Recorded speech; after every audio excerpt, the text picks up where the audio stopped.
Olá, boa noite a você, ligado no canal AgroPlus. Começa mais uma edição do programa que debate o agronegócio. É o Agrodebate na sua tela, que a partir de agora traz uma hora de debate sobre o agronegócio, com assuntos pertinentes aí a você que é de dentro e de fora da porteira. E hoje temos assuntos importantes. Um deles foi a nossa colega aqui que conversou com um especialista, pesquisador em ervas daninhas e que trouxe bastante informação interessante e que, inclusive, a falta de manejo pode comprometer 100% da lavoura, viu, meus amigos? A gente vai acompanhar uma entrevista exclusiva e que foi feita pela nossa colega Daiane Kirnev, especialista em agronegócio, né, na noite de ontem. Então a gente vai entender um pouco melhor de daninha. Hoje também a gente fala, meus amigos, sobre a Frente Parlamentar da Agropecuária, que apresentou propostas para o Plano Safra 25-26 e que estão sendo bem aceitas, né? Inclusive tem gente que na sua análise trata como as propostas apresentadas pela FPA como essenciais para essa próxima safra. E como nosso principal assunto de hoje, meus amigos, a ProSoja acaba de entrar com uma ação na justiça contra tradings, tá? Por cartel nas exportações de soja. É um novo capítulo na moratória da soja que a gente traz e vai tentar entender um pouquinho mais sobre isso. Primeiramente, para explanar sobre esse assunto, eu já convido ela, especialista em agronegócio, Daiane Kirnev. Minha amiga, seja bem-vinda mais uma vez por aqui. A gente está tratando, portanto, de um novo capítulo, né, dessa história. Quase que diariamente a gente fala de moratória da soja por aqui. Agora a gente tem um novo capítulo, já que a ProSoja está trazendo uma nova esfera que trata do prejuízo por conta dos produtores rurais, né? Boa noite, seja bem-vinda. Boa noite, Jossan. Boa noite, vocês telespectadores. Jossan, eu gostaria muito de trazer um encerramento a essa novela, né? E eu espero que essas ações elas sejam muito efetivas, o que parece que tem surtido muito efeito. Inclusive, algumas fontes falam que as trades têm receio agora. Vamos então entender um pouco mais sobre isso para nos ajudar a conversar sobre esse assunto que trata, portanto, de uma ação da ProSoja Mato Grosso. Ninguém melhor do que o presidente da associação aqui no estado, Lucas Luiz Costa Berber, que mais uma vez participa conosco por aqui. Lucas, agradecendo sua participação, seja muito bem-vindo. Só para que a gente entenda, então os produtores saem, vocês estão trazendo esse ponto de vista, né? Porque até então muitas pessoas talvez até não tivessem nem entendido, mas é o prejuízo que isso tudo causou ao produtor rural. Boa noite, seja bem-vindo. Boa noite, Daiane, boa noite, Jossan, prazer poder conversar com vocês e trazer um pouco, né, desse status da moratória. A entidade vem trabalhando já há anos, né? Tentamos sempre, começando pelo diálogo com a Biov, a NEC, essas tradings, e nada surtia efeito até que a entidade começou a ser mais incisiva nas cobranças, e agora, por último, aí 2023, né, tivemos aquele movimento com os prefeitos aqui no estado, depois a União das Câmaras dos Vereadores, o Tribunal de Contas, que cabe ressaltar, está auditando e nos próximos dias deve passar o resultado, né, da auditoria dos incentivos fiscais concedidos a essas empresas, que têm lesado não só nós produtores, né, dificultando a nossa comercialização, usando a moratória como uma barreira comercial, mas também ao desenvolvimento regional e social dos municípios aqui no estado e, claro, em todos os estados do bioma Amazônia, ou seja, não afeta só o produtor, são quase 30 milhões de brasileiros, né, que acabam sendo afetados de forma direta ou indireta. Temos uma ação andando no CAD, né, já contra esse cartel, e agora entramos ontem, protocolamos na Justiça o pedido também pelo fim da moratória e pelo ressarcimento aos prejuízos que ela vem causando aos produtores nos últimos anos. Então, a entidade está atuando por todas as frontes e não estamos de brincadeira. né? A gente está com uma coalizão de advogados aí de primeira linha trabalhando nesse tema, que nós queremos, de fato, como a Daiane falou, trazer em breve o fim dessa novela, que é uma grande injustiça, né, para os nossos produtores afetados pela moratória aqui no bioma amazônico, em especial o estado do Mato Grosso. São números, inclusive, que deixam a gente até espantado, viu? Então, para a gente entender um pouco mais de tudo isso, eu vou fazer o convite para o nosso amigo telespectador. Vamos debater o agronegócio, vamos debater sobre esse assunto.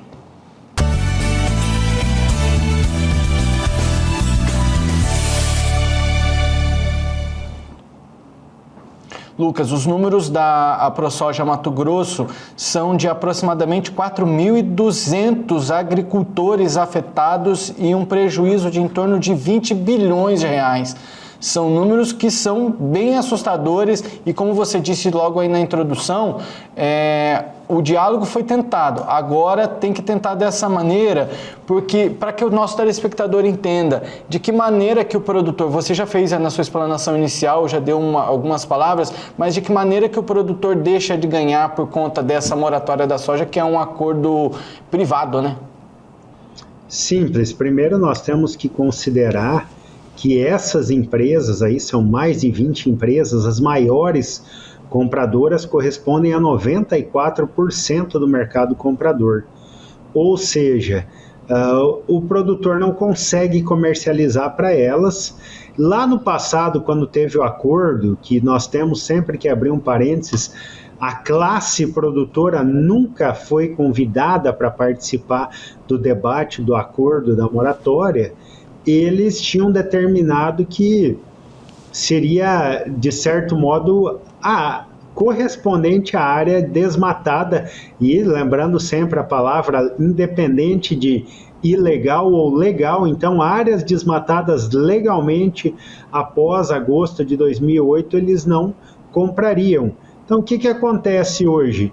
O produtor que desmatou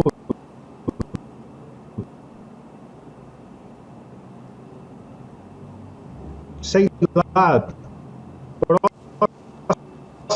lá de Guarantã,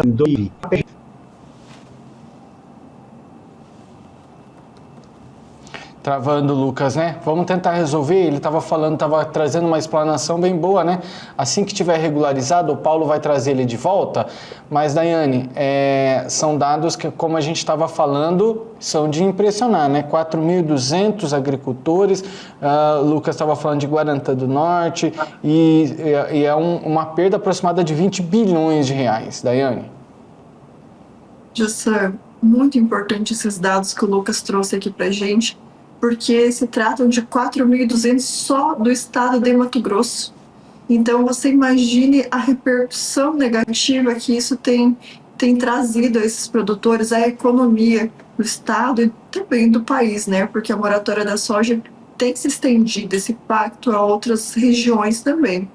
E aqui a gente tentou, por meio da AproSoja, de muitas formas, por muitas mãos, trazer um fim a esse pacto, que é um pacto ilegal, né, que a gente sabe que ele não respeita nem a Constituição, muito menos as nossas leis brasileiras. A gente falou ontem um pouquinho sobre a soberania brasileira, né, e esse tipo de pacto, ele prejudica o mercado, a economia brasileira também. Então, o Lucas está aqui novamente, ele pode trazer melhor essas informações. Eu fiquei até estarrecida em saber que 4.200 produtores tiveram problema com a moratória. Eu não sabia que esse alcance se estendia tanto, Lucas. Será que ele conseguiu ouvir? Eu tô achando que ele deve estar nos ouvindo, mas ainda a gente está tendo uma instabilidade. Hoje, inclusive, né, a gente estava falando, né, Daiane, a internet parece que geral, de todo mundo aí não está funcionando muito bem. E a nossa comunicação, ela funciona assim para mais agilidade, mas uma hora ou outra a gente tem esses probleminhas. Mas, Daiane, o Lucas trouxe um ponto muito interessante, que eu estava me questionando, mas ele já respondeu a pergunta, porque se a gente parar para analisar a postura dessas tradings e que estão receosas, inclusive, eles estão afirmando, antes mesmo de qualquer coisa, que a moratória ela trouxe benefícios ao Brasil. E olhando por essa linha de pensamento, eu também comecei a me levar por ela, porque de fato, às vezes novos mercados foram abertos e etc. Mas o Lucas, quando ele trouxe o ponto de vista de que o produtor rural em nenhum momento foi incluído nesse discurso, aí a gente já começa a entender que, de fato, não se trata de algo em benefício de todos, e que sim, era algo em benefício deles mesmo. Então a gente não pode, esse discurso de que não, a gente trouxe coisas boas para o Brasil, ou na verdade foram coisas boas somente para eles, né, Daiane? É aí que está o pulo do gato. José, quando a gente lê essas informações, eu até questiono, né? Quais foram os benefícios que essa moratória trouxe aos produtores e à economia? Eu desconheço, sinceramente, porque aqui nós já temos medidas repressivas, né, com relação a desmatamentos ilegais. Então, nós não precisamos que um acordo privado faça o papel de Estado, até porque eles não são, e eles estão legislando também, impedindo essa livre comercialização e também fazendo pactos que são comparados a cartéis. Lucas, parece que estamos contigo aí, cara. Tua vez. Vamos tentar, né, José? A tecnologia às vezes deixa a gente na mão, então desculpa, vamos tentar retornar. Então eu falava 94% do mercado comprador. Então isso obriga o produtor a ir atrás de empresas, eu não falo nem de segunda, de terceira linha, o famoso mala preta. E nós sabemos que a soja é uma commodity. O produtor, às vezes, ele tem que comprar os insumos, o adubo, os químicos para controle de praga, e a moeda dele é a soja, ou seja, ele precisa fazer um contrato. E nesse período, às vezes, o produtor faz um contrato de venda futura com mala preta, o mercado oscila lá na frente, esse cara some e não cumpre o contrato. E aí ele vai ter que procurar novamente outra empresa para vender, e talvez aquele preço que ele tinha amarrado, que garantiria X sacas de soja para pagar o custo da lavoura, talvez já aumentou 30%, 40%, 50%, dependendo do ano, nessa variação de travar o grão. Então, há um risco muito grande. Ou às vezes esse cara pode simplesmente não pagar ele, ou pagar tudo certinho, correr tudo certo, dali um ano ele tem uma surpresa, chegar uma carta da Secretaria de Fazenda alegando que não recolheu o FETAB, com uma multa que vale mais do que o grão, muitas vezes. Há casos aí de carga que toma uma multa aí tributária que é maior que o próprio valor da carga. Então, são riscos que o produtor, fora o balanço fiscal dele para declaração de imposto de renda, né, como que esse produtor, né, vai fazer isso diante de um cenário desses. Então, nós temos essa preocupação, é uma injustiça para o produtor, ele vai vender por um preço mais barato, não tem cabimento com a legislação que nós temos, né, ninguém ousa, como produtor, a desmatar mais do que a lei permite, porque a gente sabe que as penas são duras, as multas são altas e principalmente as restrições de acesso a crédito e financiamentos também, o produtor perde tudo isso, né? Fica restrito, totalmente restrito. Então não há o que se discutir disso, a moratória não é ela que solucionou o desmatamento. Tem que lembrar no nosso discurso, inclusive, que eu fiz lá na audiência pública que teve no Senado Federal na semana passada, que quando se criou a moratória foi em 2006, em 2008 ela foi revisada e era para conter o desmatamento desenfreado, até que tivesse uma legislação ambiental. 2012 nós tivemos, a partir daí era sacramentado o fim da moratória, mas essas empresas seguiram aplicando, seguiram colocando essa restrição comercial, porque na nossa visão isso não passa de uma barreira comercial, e essas empresas vendem lá fora uma imagem que são elas que estão salvando o Brasil do desmatamento e não o nosso Código Florestal, ou seja, inexiste o Código Florestal da parte deles, porque eles não respeitam, não levam isso lá fora e ainda captam dinheiro a juros mais baixos para emprestar para os produtores a juros altos, isso quando também ganham plus pelo preço da soja comercializada por atender essa exigência do mercado europeu e não repassam para os produtores. Então, é um grave crime contra a iniciativa do produtor, dele escolher a cultura e dele poder comercializar aquilo que ele produziu legalmente.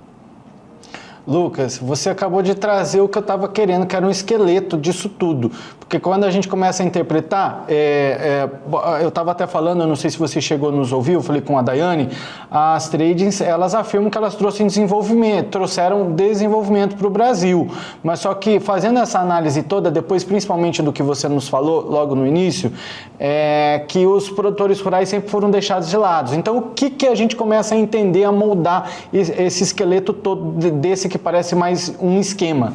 É que existe um acordo entre as tradings, que junto até, não sei, talvez com ONGs ou entidades de fora, para que consigam essa entrada dentro de mercados como a Europa, consigam isso tudo e deixando o produtor de lado, porque alguém tem que perder nessa história, porque o todo tem que ser barateado. Como que vai baratear? Então o produtor rural foi excluído disso tudo? Exato, Jossan. Eles foram nos chamar a primeira vez quando teve a primeira audiência na Câmara dos Deputados, na Comissão de Agricultura, que eles viram que a coisa ia esquentar para o lado deles. Aí foi a primeira vez, depois de anos lesando os produtores, de impondo essa barreira. Aí eu mesmo, como líder da nossa entidade, e também pedi para a CNA, naquele momento eu falei, eu não vejo nada que agregue nós participarmos agora, depois, como diz, depois que o crime aconteceu, querem colocar nós junto na cena do crime para tentar dividir a culpa, né? Então, nada justificaria, depois de vários anos lesando, nós participarmos, até porque nós já estávamos pleiteando o fim da moratória, então não se há acordo sobre um crime como esse. E Jossan tem que fazer também, acho que é algo bom de ressaltar, um dia um político me questionou, falou, mas as empresas têm o direito da livre iniciativa. Eu falei, será que tem, juntando 94% do mercado comprador, né, sabendo que nada impede deles atenderem às exigências europeias, já que na cadeia da soja é aproximadamente 14% das nossas exportações. É só criar uma logística à parte. Armazena-se à parte, transporta-se à parte, certifica e dá rastreabilidade, envia para eles. Vai ter um custo a mais? Vai. Se é uma exigência, que paguem. Agora, não restringir o produtor 100%. Entendeu? Isso foi altamente prejudicial para os nossos produtores. Assim, não tem para onde eles correrem, né, Jossan? Não tem para onde correr. Foi crime em cima de crime e volto a ressaltar, não é só sobre nós produtores, tem municípios que estão deixando de se desenvolver por conta disso. A pecuária ganhou um grande espaço aqui no estado do Mato Grosso. Eu falo, nós estamos vivendo agora essa guerra comercial Estados Unidos e China, que aconteceu lá em 2019, que nós tivemos 2 pontos cruciais aqui no estado, que foi a conclusão da BR-163 ligando ao porto de Miritituba e essa guerra comercial. Nós demos um salto de 9,6 milhões de hectares de soja para 12,7 na atual safra. Então, desde 2019, nós demos um salto tremendo na produção aqui no estado. E o milho de 4,5 para 7 milhões. Só que são áreas, na sua grande parte, não afetadas pela moratória. E as áreas que foram abertas depois não podem virar uma nova oportunidade surge para o Brasil. Nós vamos perder essa oportunidade para deixar outros países conquistarem esse mercado e, quem sabe, continuarem desmatando, porque o Canadá desmata. Hoje, o maior desmatador mundial é a Indonésia, que é para produzir óleo de palma, que é um concorrente do óleo da soja. E lá uma floresta tropical que sequestra carbono, igual a nossa Mata Atlântica, igual a nossa floresta amazônica. Qual que é a coerência disso, se nós temos áreas abertas que podem servir para isso? Entendeu? E, claro, se o produtor estiver respeitando o Código Ambiental, ele tem o direito, mas nos últimos anos não há muito interesse pelo custo alto também de se abrir uma área nova. Então, a prioridade sempre vai ser a conversão em pecuária. Quem vai procurar área para arrendar não vai procurar uma área que tem mato, vai procurar uma área de pecuária, que ele vai conseguir no arrendamento mais barato, vai preparar esse solo e vai produzir. Consequentemente, os serviços estão aí. Quanto a nossa educação melhorou, Mato Grosso, nos últimos 4 anos, é o estado que tem dado os maiores saltos no índice da educação. Foi a economia que mais cresceu no Brasil nos últimos 4 anos e também tem sido, durante a pandemia, assim foi. É uma oportunidade que se abre e essas empresas estão restringindo. Muito bem. Toma uma água aí, Lucas. Enquanto isso, a Daiane vai explanando aí também. Daiane, chega aí mais para esse debate. Jossan, quanta informação! Eu comecei a anotar aqui informações relevantes, eu anotei uma página inteira. O Lucas trouxe informações que são fundamentais ao ponto de entender os aspectos da moratória, os problemas da moratória e também entender que é um cartel. Eu estava até olhando aqui qual que é o significado, né, de cartel. É um acordo entre empresas para controlar o mercado e geralmente eles são feitos de forma ilícita. Então, esse termo aqui ele se enquadra perfeitamente no que está acontecendo. 94%, né, da detenção de mercado são dessas empresas que são signatárias à moratória. Então, ora, vejam, eles têm um controle de mercado praticamente absoluto. Então, eles estão, sim, fazendo essa questão de impedir a livre iniciativa de comércio e prejudicando o desenvolvimento social e econômico das cidades. Mas agora, eu quero primeiro parabenizar ao Lucas como presidente, em nome da associação, por essa iniciativa e por essa ação, porque eu achei brilhante, Lucas, a ideia dessa questão indenizatória, até porque tiveram inúmeras oportunidades de sair desse acordo. Vocês foram atrás de políticos, de governador, de vereadores, fizeram todas as propostas possíveis e impossíveis, trouxeram os malefícios, né, que estavam acontecendo, os prejuízos, e mesmo assim não teve nenhum resultado. Inclusive, chegou ao ponto de ter uma lei estadual ao qual eles se oporam também, com certeza provocaram o judiciário para que ela não fosse efetiva, que foi a lei do Catânia, a lei estadual, né? E agora, com a resposta do STF, nós tivemos, né, agora mais uma ação muito bem-vinda de vocês, que foi essa ação que foi protocolada agora, ontem, né, de indenização e também para que cesse essas atitudes dessas empresas. Eu gostaria de perguntar para você, Lucas, o que a gente pode esperar dessa ação de indenização contra essas trades e também em resposta aos produtores rurais, né, que foram tão prejudicados com tudo isso.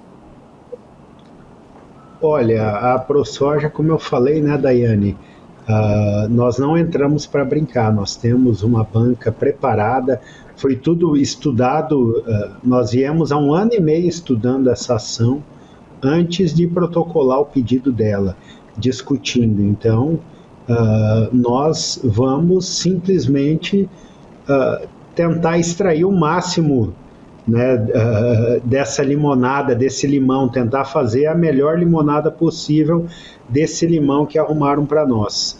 Então, a entidade está comprometida, nós estamos muito confiantes, né, na justiça.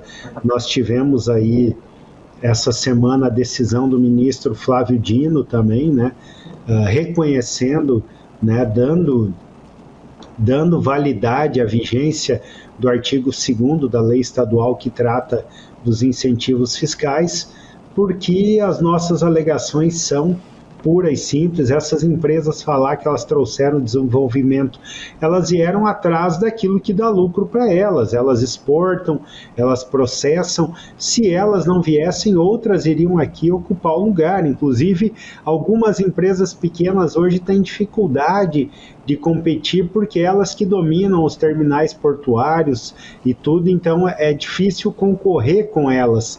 Mas a riqueza, eu sempre falo, Daiane, nasce da terra, né? Se não é produzir, mas para se produzir, alguém tem que lançar semente, alguém tem que preparar esse solo. Então é a classe produtora, e nós temos uma sociedade que cresce junto com essa classe, que é o caso de Mato Grosso. Baseado nesses números, o governador Mauro Mendes praticamente dobrou a malha rodoviária aqui no estado em 8 anos, né? Parabenizo ele pelo trabalho como gestor, mas temos que lembrar que tem aí o FETAB 1, o FETAB 2, ele no governo dele trouxe o FETAB do milho também, né? E isso é reajustado a cada 6 meses ainda. Nós, produtores, tivemos uma queda no preço das nossas commodities aí nos últimos 2, 3 anos, né, passando por dificuldade, e o FETAB não para de aumentar. Então isso sai do trabalho no campo, das pessoas que produzem, dos trabalhadores que estão no dia a dia nas propriedades, que fazem esse estado grande. E essas empresas querem dizer o que esse produtor pode plantar ou não. Então, eles estão, sim, interferindo na livre iniciativa, interferindo no desenvolvimento do nosso estado, e eles, a partir de janeiro, perderão os incentivos fiscais se insistirem em continuar fazendo isso.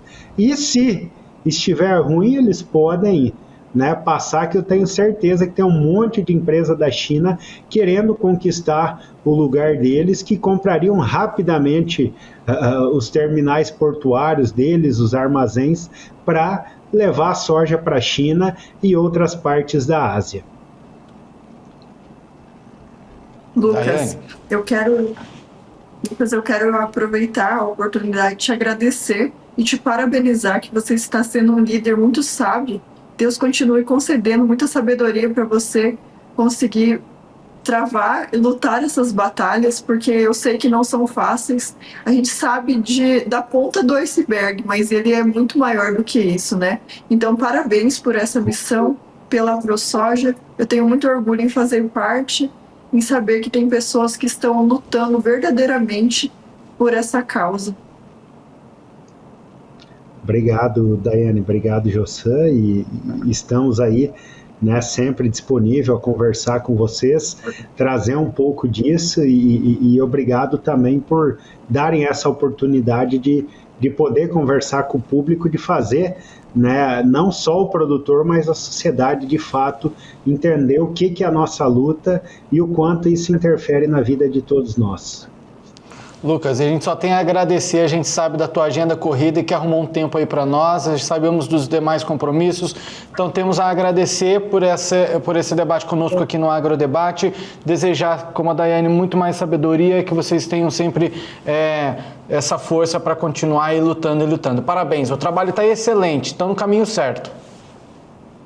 Obrigado mais uma vez, Daiane e Jossan, um abração para vocês e para todos os espectadores aí. Valeu, obrigado, um abraço. Daiane, moratória da soja, estamos na expectativa então, hein, para que daqui para frente boas notícias. O que eu vejo disso tudo é, para mim, o agronegócio, ele está tomando a sua posição. é algo que precisa de tempo, mas a gente chega lá. Exatamente, José. Nós estávamos já cansados de ver injustiças, de ver as coisas acontecendo e não conseguimos impedir de forma rápida. Porém, eu tenho visto que as atitudes elas foram muito efetivas, né? Todas as atitudes que a ProSoja e os produtores rurais têm tomado têm feito um resultado muito efetivo. E essa ação ela é resposta, né, de algo que os produtores com certeza desejavam.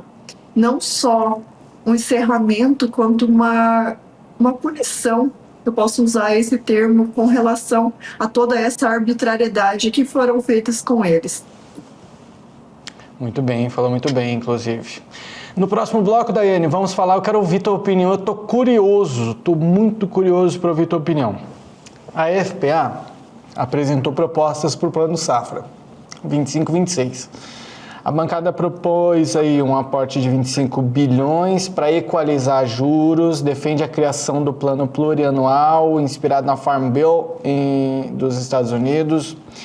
O Alckmin, ele prometeu empenho pelo Plano Safra, o BNDES aprovou 29 bilhões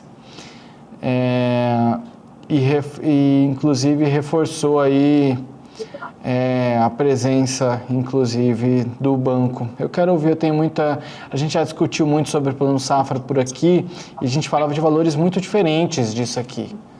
E eu tenho visto opiniões favoráveis a respeito do Plano Safra, é por isso que eu estou curioso para ouvir sua opinião sobre isso. Vamos fazer um breve intervalo. Daqui a pouco a gente volta para falar sobre o Plano Safra.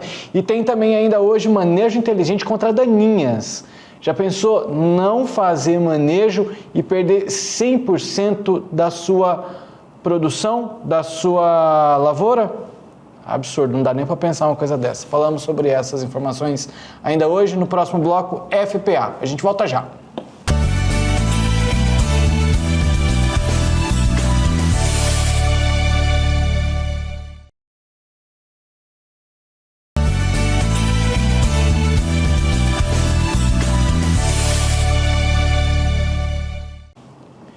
Agrodebate desta quarta-feira.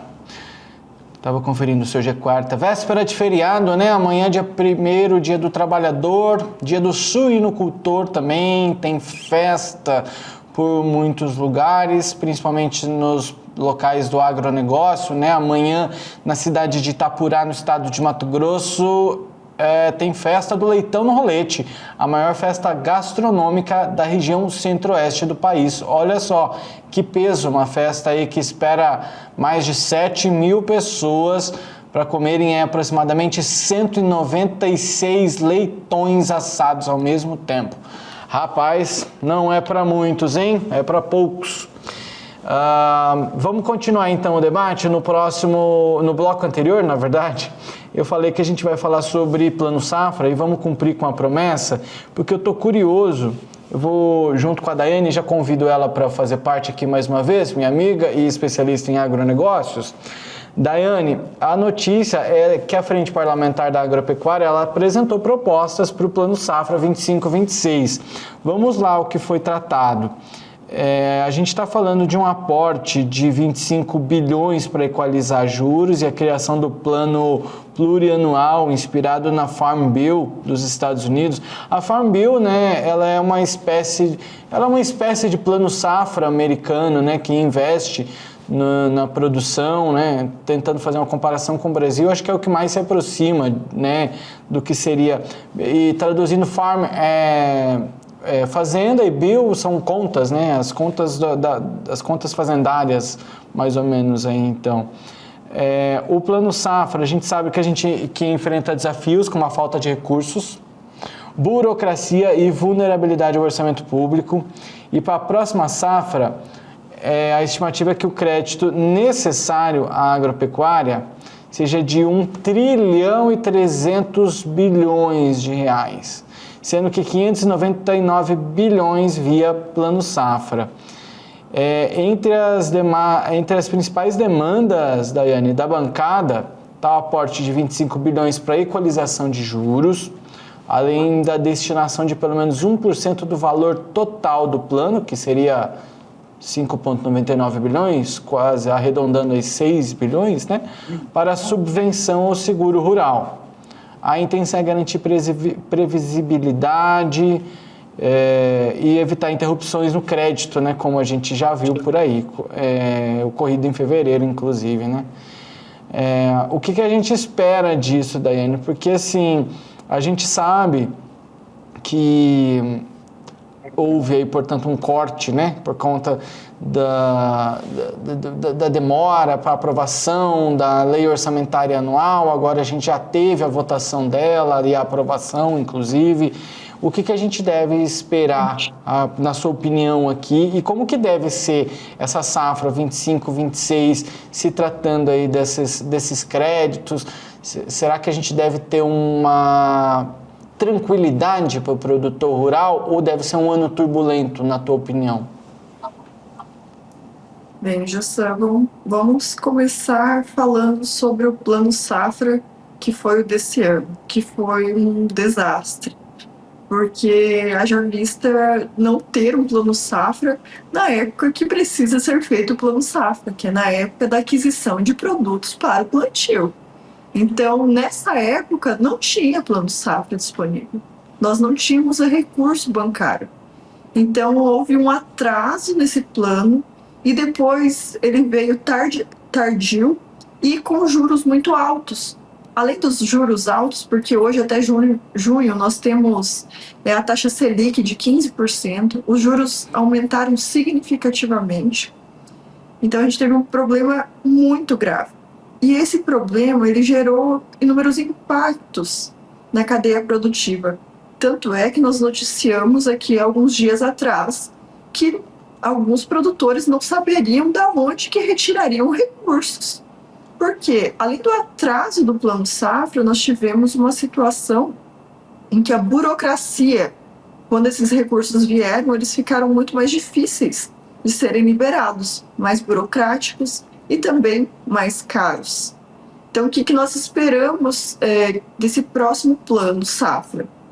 Que o governo se atente da necessidade do benefício do Plano Safra com relação à economia brasileira, porque esse recurso ele não é dado aos produtores, ele é emprestado com juros. Inclusive, Jassan, esses juros e esse dinheiro que é emprestado não é do governo brasileiro, tá? São outros mercados financiadores que emprestam esse dinheiro com essa destinação. Inclusive, se a gente for fazer um comparativo aqui, esses mercados eles emprestam esse dinheiro a juros mais baixos do que o governo repassa o Plano Safra, tá? Então, o governo, em tese, ainda ganha com isso.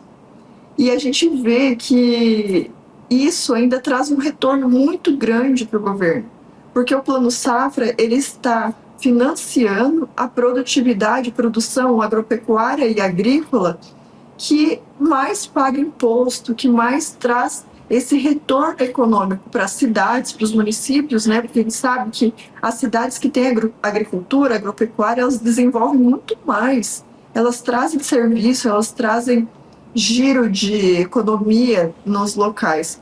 E também, para o governo, é muito interessante, né? Porque a agricultura indo bem, o PIB vai bem. E a gente vê que anos de crises, por exemplo, que a gente teve, como no tempo da Covid, quem que segurou as pontas foi o setor agrícola, que não parou, né? A gente teve um problema econômico mundial, mas a agricultura foi quem segurou as pontas, quem trouxe um retorno econômico e financeiro. Elas podem ter produtos, bens, carros, mas elas não deixam de comer, não é mesmo? É isso aí. E a opinião, inclusive, da Tereza Cristina é que o Plano Safra da FPA está dentro do que o agro precisa. Ela deu a opinião dela, ela falou a seguinte: o agro sempre manteve as prateleiras abastecidas, né? Como você disse agora mesmo aí, né? Por essa razão, mais do que um crédito do tamanho necessário e condições decentes de trabalho, o setor carece de apoio para quem produz. Bom, ela disse ainda que é fundamental que o trabalhador rural tenha previsibilidade e o agro seja visto como uma política de enfrentamento da inflação, que é uma ameaça real à estabilidade econômica, né, inclusive.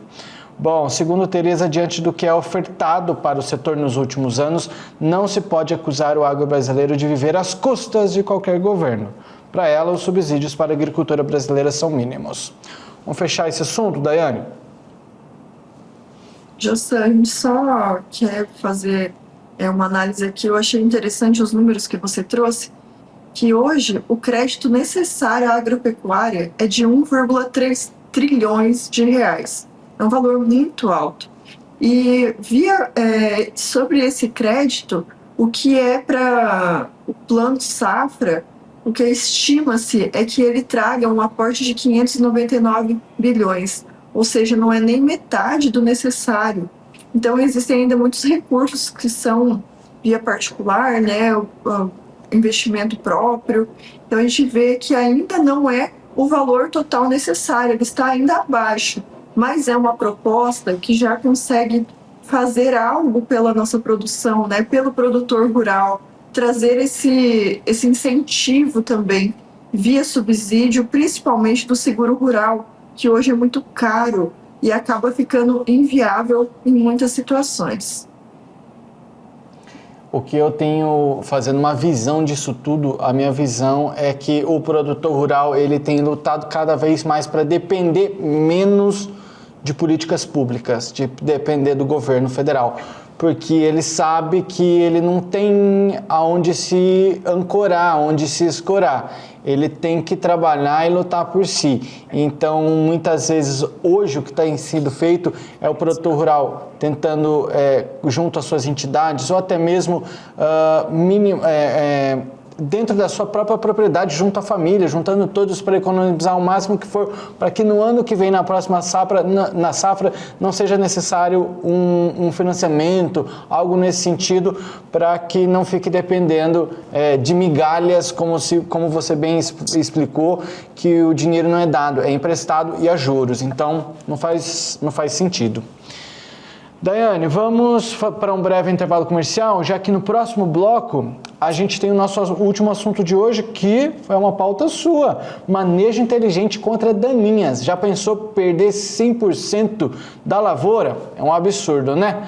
Vamos fazer uma pausa bem rápida, no próximo bloco a gente explana sobre este assunto.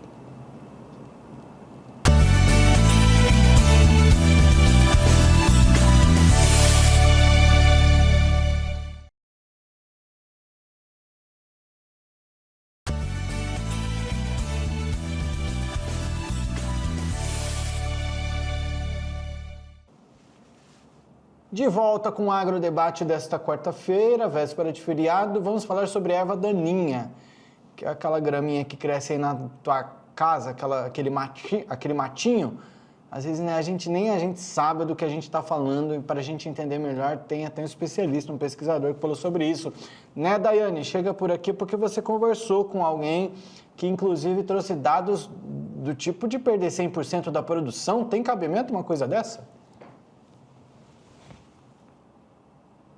Importante, né, saber que aquele matinho que vai crescendo, aquele pé de galinha, aquela buva, aquele mato que vai crescendo no meio ali da plantação, no cultivar, ele pode tomar conta e acabar com a colheita, né? Acabar com a produtividade, acabar com tudo. 100% de perca é a informação que o nosso pesquisador trouxe, né?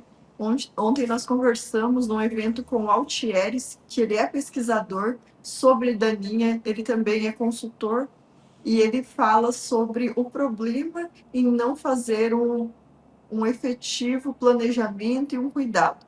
Ele também falou sobre a necessidade da integração da lavoura, integração inteligente. O que é uma integração? A gente tem que cuidar sempre, por exemplo, se eu não tenho uma soja bem cuidada, antes de plantar o milho, a gente vai ter problemas, provavelmente no milho. Ou se eu não cuidar do milho, eu vou ter problema com a soja. Então, pensando num conjunto ali, a gente trouxe essas informações e até mesmo saber o que são essas daninhas. Então vamos acompanhar, Daiane, o que disse para você numa entrevista ao Thieres Faria, que é pesquisador e especialista em daninhas. Vamos aprender um pouco mais sobre isso e no final a gente debate. Vamos lá. Thieres, você que é um pesquisador, pode falar para a gente também, para o público em geral, o que é uma erva daninha e uma daninha para o pessoal de casa entender, porque muitas vezes a gente está tratando com um público também que não conhece, né? Só conhece aquele matinho que tem na grama, esse tipo de situação. Bom, Daiane, é interessante a sua pergunta e tem muita gente que não entende o conceito de planta daninha. Qualquer planta que estiver fora do lugar de interesse humano, causando qualquer nível de prejuízo, é uma planta daninha. Por exemplo, uma planta que tem espinho, mas ela está no corredor do seu gramado, que pode machucar alguém, ela é uma planta daninha ali, ela está prejudicando você de alguma forma. Na área agrícola, então qualquer planta que esteja incomodando a atividade agrícola do produtor, tirando produtividade, um custo operacional maior, atrapalhando a colheita dele, que são todas as preocupações que as plantas daninhas têm, é uma planta daninha. Então, por exemplo, uma lavoura de milho que eu plantei e depois vou plantar soja, as plantas de milho que emergem no meio da soja é uma cultura, mas ali no meio da soja ela é uma planta daninha. Então o conceito é muito amplo. Toda planta que causa prejuízo para a atividade humana é uma planta daninha. Se ela está fora do seu local de interesse, é uma planta daninha. E como que essas plantas daninhas surgem? Como que elas se manifestam ali naquela região, naquele solo? Ótima pergunta também. As plantas daninhas, elas tendem a imitar muito o que a gente chama de características ecofisiológicas da planta. Então, morfologia e fisiologia da planta. Então, se a planta é uma planta que ela explora ambientes salinos, a planta daninha também tem essa característica. Se é uma cultura que explora solos muito férteis, as plantas daninhas que gostam desse ambiente também desenvolvem. Se é uma cultura que eu estou explorando solos de altitude, vai ter planta daninha que vai estar nesse ambiente também. Então, elas vão se adaptando ao mesmo ambiente da cultura. A gente não melhorou elas, mas quando a gente seleciona uma cultura e decide plantar naquela área, as condições de clima, temperatura, chuva também favorecem aquele grupo específico de plantas daninhas. E uma outra coisa que a gente sempre menciona hoje, que a técnica de manejo que o produtor adota, independente da cultura, se ele plantar melão, abóbora, jabuticaba, soja, milho, algodão, a técnica de manejo também seleciona plantas daninhas que conseguem sobreviver naquele ambiente. Isso que você falou é muito interessante, porque assim, existem daninhas específicas de cada região? A gente costuma dizer que existem daninhas mais adaptadas, específicas acho que é muito amplo, mas mais adaptadas. Por exemplo, as gramíneas, os capins, eles gostam de climas com temperaturas mais altas e climas chuvosos, que favorecem muito o desenvolvimento deles. As plantas de inverno, por exemplo, algumas plantas específicas já gostam de climas mais temperados, então elas são favorecidas lá. Mas quando você vai lá no sul, por exemplo, tem gramíneas, e quando você vem aqui no Cerrado, tem, por exemplo, plantas de buva que elas se desenvolvem melhor lá, mas também tem aqui. Então não poderia dizer que elas são específicas, mas elas se adaptam melhor a esse ambiente. Mas elas conseguem, por elas não ter melhoramento genético, a gente fala que elas são muito rústicas. Por elas ser rústicas, elas conseguem explorar os mais diversos ambientes de produção e de sobrevivência possível. E elas podem criar uma certa resistência com o tempo? E qual é o prejuízo disso? A resistência é igual você tomar o mesmo antibiótico todas as vezes que você tiver uma infecção de garganta. O que vai acontecer durante um tempo? Ele vai funcionar, vai chegar um momento que ele vai perdendo eficiência porque ele vai selecionando aquelas bactérias. Para as plantas daninhas é a mesma coisa. A gente vai utilizando um grupo de defensivos agrícolas, que a gente chama de herbicidas, a gente vai aplicando eles um ano, 2 anos, 3 anos, 4 anos, a gente vai selecionando cada vez o que a gente chama de biotipos. Não muda a espécie, mas dentro da mesma espécie eu seleciono biotipos que são cada vez mais tolerantes, biotipos até chegar a evoluir, que a gente chama de resistência. Que aí aquele ativo não é mais viável economicamente para a dose que eu preciso para controlar aquela espécie especificamente. E sem um controle, o que acontece com a minha cultivar principal? A gente pode chegar a situações de não colher. Então colher zero. Tem algumas situações que a gente pode colher zero, porque às vezes eu tenho a cultura no meio da planta daninha, as duas estão lá no campo, só que eu não consigo tirar a cultura, a colhedora não consegue passar às vezes na área, então o prejuízo pode ser gigante. Hoje a gente estima que é mais de 9 bilhões de dólares o impacto no Brasil com plantas daninhas. E as perdas de produtividade são gigantes em algumas áreas. Algumas áreas a gente pode colher nada, não ter condição de colheita em função da planta daninha. Então eu posso falar que elas concorrem com o nutriente, com o espaço. Exatamente. A gente fala que por nutriente, por espaço e por luz, que são os 3 principais fatores. E elas ainda são meio trapaceiras. Elas produzem um composto na raiz que a gente chama de compostos alelopáticos, que quando ela não consegue ganhar a corrida, então fala assim, então ninguém vai ganhar essa corrida. Ela produz esses compostos para atrapalhar o desenvolvimento e o crescimento da nossa cultura de interesse. E o que o produtor pode estar fazendo para evitar esse tipo de praga, para não perder produtividade também? Daiane, a gente entende hoje que a primeira coisa que o produtor precisa ou ter alguém que tenha capacidade técnica de estudar, ou ele mesmo pegar e estudar a biologia dessas plantas, entender quando que é a melhor época de germinação dela, como que ela germina, entender como que a cultura desenvolve bem, entender o que a gente chama de fisiologia e morfologia, tanto da planta daninha como da cultura, e com essa matemática, ele ir para o mercado, entender o que os produtos têm para entregar, entender a forma que cada produto precisa ser aplicado no manejo, construir uma estratégia robusta, que a gente usa na academia um termo que se chama manejo integrado de plantas daninhas. Então ele integra várias técnicas, mas que a base é simplesmente o conhecimento. Hoje, resumindo, ele precisa estudar. E o que você traz de inovação com relação às daninhas de acordo com o seu estudo? Hoje a gente tem validado na pesquisa, a gente trabalha tanto na pesquisa e na consultoria, a gente leva para campo o que o mercado tem hoje de opções e tenta traçar estratégias melhor para cada espécie e para cada sistema. Se eu vou plantar um soja, depois eu vou plantar algodão. Se eu vou plantar soja, eu vou plantar depois milho. Então, isso a gente chama de sistema de produção que eu uso no meu ano agrícola. Então, dentro dessas culturas, a gente traça a melhor estratégia para aquela espécie dentro do sistema. Então, a gente traça isso para cada sistema e para cada planta daninha.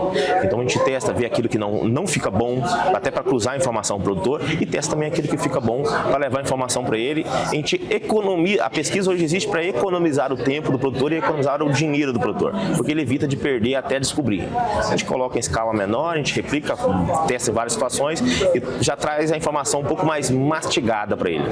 Você falou algo muito interessante de economia. Então você faz o teste numa área pequena e depois pode ser aplicado numa lavoura grande, né? Exatamente, Dani. Então é uma forma de a gente economizar tempo, recurso e espaço. A pesquisa, a gente precisa de parcelas pequenas, testa uma coisa em escala mínima, depois a gente leva isso para uma escala um pouco maior dentro da realidade do produtor e depois isso vira uma realidade de manejo para ele. Hoje o manejo das daninhas está ficando mais caro para o produtor rural? Infelizmente está. Nós temos mecanismos para reduzir esse custo. Só que quanto mais relutante o produtor é em começar a estudar e a implementar esses manejos mais preventivos, mais complementares, mais demora a reduzir o custo dele. Se ele entender essa dinâmica, ele começa ontem. Não começa nem hoje, começa ontem, porque ele vê que o impacto, tanto no custo de produção dele, no operacional e na produtividade dele é muito grande. Então isso faz muita diferença na prática. Hoje, as plantas daninhas têm tirado do produtor o mais do que ele precisa para fazer bem feito. Então, assim, tá ficando dinheiro na mesa, tem oportunidade. Então, não é uma coisa que vai sacrificar, vale a pena. E a gente sempre fala aqui para planta daninha, como é que eu resolvo o problema de planta daninha? Eu maximizo a minha produtividade. Quanto mais eu colho, menos problema eu vou ter na prática. Então, é um problema bom. Precisa de capricho. Tanto é que muitas pessoas falam, planta daninha hoje precisa desse capricho do produtor. Charles, eu agradeço muito a sua participação aqui. Você contribuiu muito com a gente, muito conhecimento para a população e para o produtor rural. Eu que agradeço, Ana. Muito obrigado pela oportunidade. Sucesso para vocês. Obrigada. Daiane, que informações sensacionais. Primeiro, eu não sabia que era qualquer planta que atrapalhasse. Para mim, era muito específico. E 9 bilhões de estimativa de prejuízo ao produtor rural por ano. 9 bilhões de dólares, a gente está falando, hein? Nossa, muito bom. Sensacional. Eu gostaria de ter trazido todas as informações aqui, mas a palestra demorou umas 2 horas. Então, ontem teve um evento na Agroamazônia e eles trouxeram ele para falar sobre a importância das escolhas, né, e do manejo preventivo. Então, o produtor tem que estudar o tipo de problema que ele tem na lavoura dele, o tipo de solo que ele tem, às vezes escolher até as sementes que sejam mais resistentes, né, que sejam passíveis de usar determinados produtos. Então, é muita informação, né, que o produtor precisa ter para ter uma safra de qualidade. E eles trouxeram aí bastante informação, acredito que vai agregar para você de casa aí que está nos assistindo. Daiane, para ter 2 horas de palestra para falar só de erva daninha, o assunto tem que ser interessante mesmo, hein? Que bom que o produtor rural está antenado.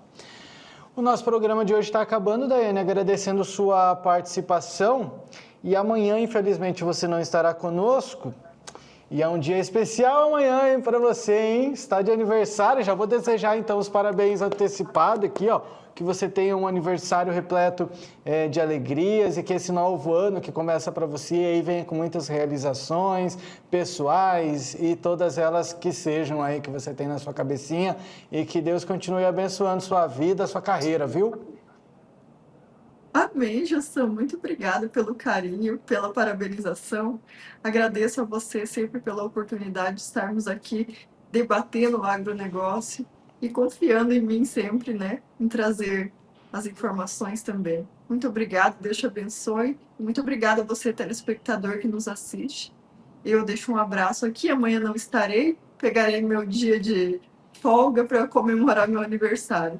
Então, tchau, vocês, telespectadores. Um grande beijo para minha Lavínia também. Isso aí. Obrigado, então, viu? Um bom aniversário para você. Aproveite bastante. Bom, então o programa de hoje fica por aqui. Agradecendo, então, a sua companhia, nosso telespectador. Obrigado. Amanhã, feriado de 1º de maio, Dia do Trabalhador. Olha só, a Daiane tem esse privilégio de fazer aniversário no feriado. E dia do suinocultor, amanhã tem festa do Leitão no Rolete, na cidade de Itapurá, em Mato Grosso, grande festa. A gente vai trazer informações. Obrigado pela sua companhia, boa noite, até amanhã, tchau!